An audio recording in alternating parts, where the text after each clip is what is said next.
There's a man in his late 60s who mows his own lawn on Saturday mornings, drives a 12-year-old truck, and has never once described himself as wealthy. And yet, 5 years after he collected his final paycheck, his net worth is higher than it was on the day he retired. Not because he inherited something, not because he won anything. Because of a mechanism most working Americans never see coming, one that quietly reverses everything they've been taught to fear about growing old without a job. Ask most people what happens to their money the day they stop working, and you'll hear the same answer. It runs out.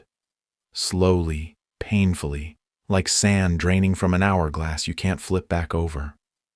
That's the story we've all absorbed. Save enough, then spend it down and hope you don't outlive it. But that story isn't universally true, and for a specific group of retirees, it isn't true at all. Their accounts grow. Their net worth climbs. They eat the golden eggs and somehow still end up with more geese. If that sounds like it defies basic math, stay with this, because by the end you'll understand exactly how it happens, and more importantly, whether it could happen to you. The first shift is one almost nobody explains correctly. Your relationship with taxes doesn't just soften in retirement, it fundamentally changes shape. While you're working, the government takes its cut before you ever see the money. Federal tax, state tax, Social Security withholding, Medicare tax, all of it vanishes from your paycheck automatically. And depending on where you live and what you earn, that bite can swallow a third or more of your income before you've spent a single dollar on rent or groceries.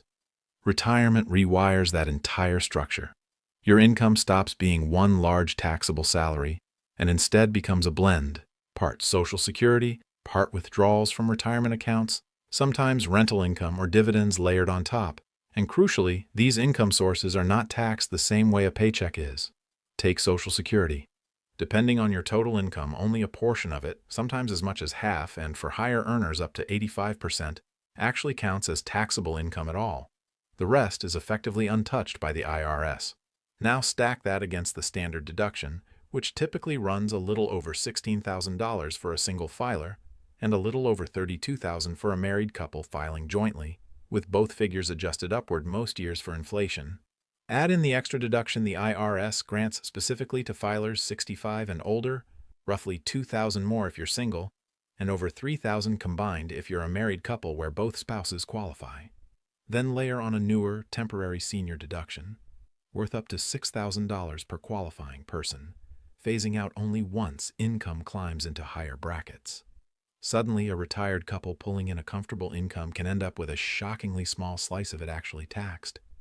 It isn't a loophole. It isn't a trick. It's simply how the tax code was built to treat people in this stage of life, and almost nobody explains it clearly until they're already living it.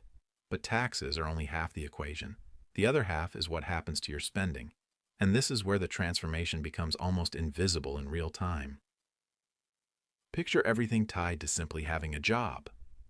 The gas and wear on your car from commuting, the clothes you buy because a workplace expects a certain look, the coffee, the lunch out, the parking.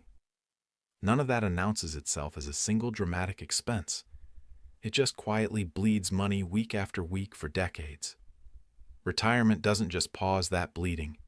It often reverses it completely. The mortgage, for most people who've stayed disciplined, is finished.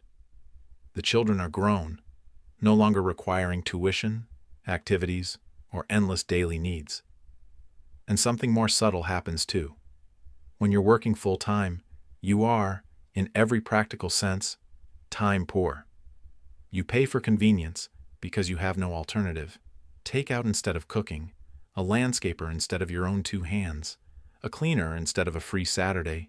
Retirement hands you back the one resource you never had enough of, and suddenly those convenience expenses simply stop making sense.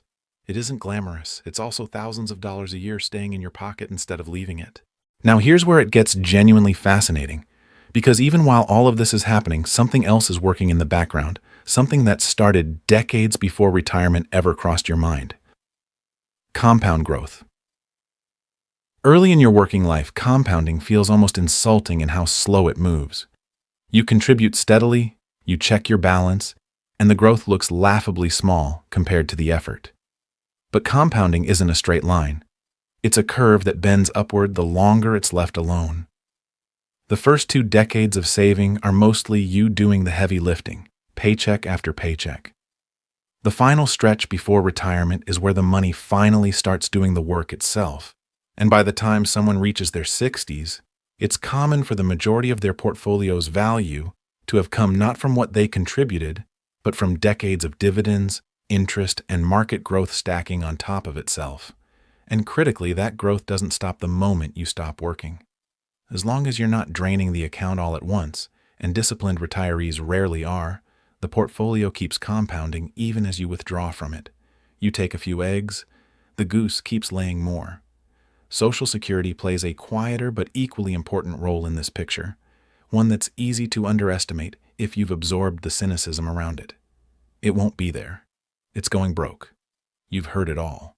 But right now, today, it's still paying out, and for millions of retirees, it covers a meaningful share of essential monthly expenses. As of the most recent adjustment, the average benefit check has climbed to just over $2,000 a month, a figure that typically rises most years with the annual cost of living adjustment, and for a married couple both drawing benefits, that combined income can meaningfully offset daily living costs. What makes this powerful isn't the number itself, it's what it protects. When guaranteed income covers your baseline expenses, you don't need to pull as aggressively from your investments to survive. Less withdrawal means more money left compounding. Social Security effectively acts as a shock absorber sitting in front of your portfolio, and it comes with a feature no employer ever offered you: automatic adjustments to keep pace with inflation. Then, there's healthcare, and this is where the picture takes a turn people rarely anticipate. In the years before Medicare eligibility, if you're retired but not yet 65, private health coverage can be brutally expensive, sometimes thousands of dollars a month for a couple navigating the individual marketplace. But once Medicare eligibility arrives, the math shifts dramatically. The standard monthly premium for Medicare Part B currently sits at just over $200, an amount adjusted annually, but still a fraction of what private coverage often costs in that pre-Medicare gap. For many households, crossing that threshold at 65 doesn't just stabilize healthcare costs, it frees up real money, money that had previously been leaving the household every single month, now staying invested instead. I'm John.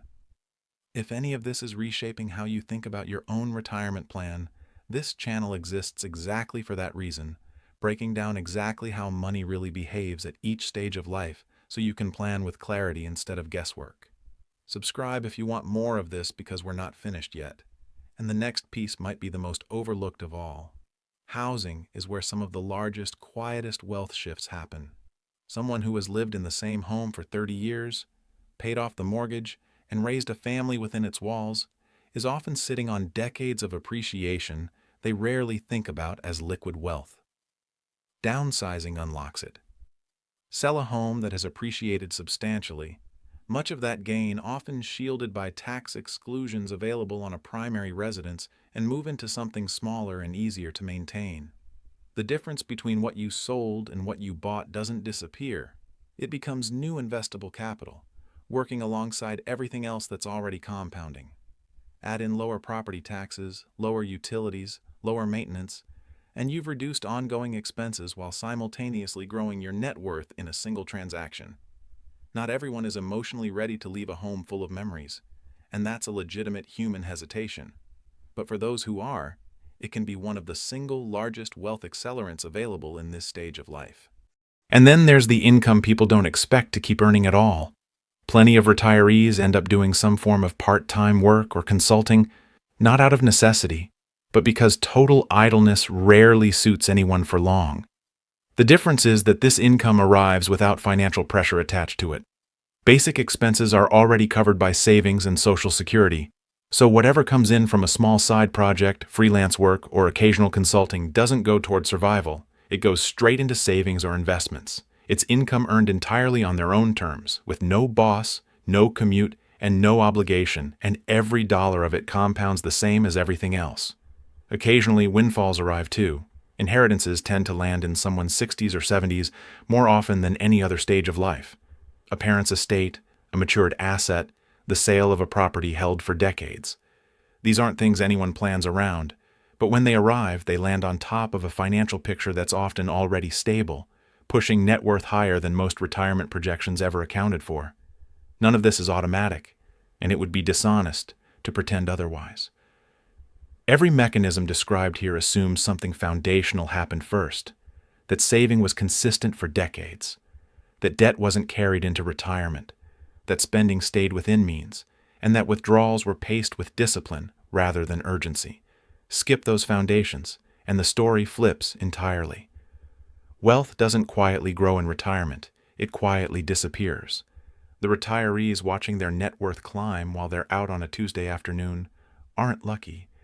They're the result of decisions made 10, 20, 30 years earlier, decisions that felt small and unremarkable at the time. So if retirement still lives in your mind as a financial cliff, a place where your money simply runs out while you wait, it's worth replacing that picture with a more accurate one. For those who prepare deliberately, retirement isn't the end of financial growth. It's often the moment everything you built finally starts building on its own. The paycheck stops. The compounding doesn't. And somewhere down the line, without a single day of work, your future self might look at the numbers and realize the version of you sitting on that porch is, quietly, doing better than the version of you that was working all along.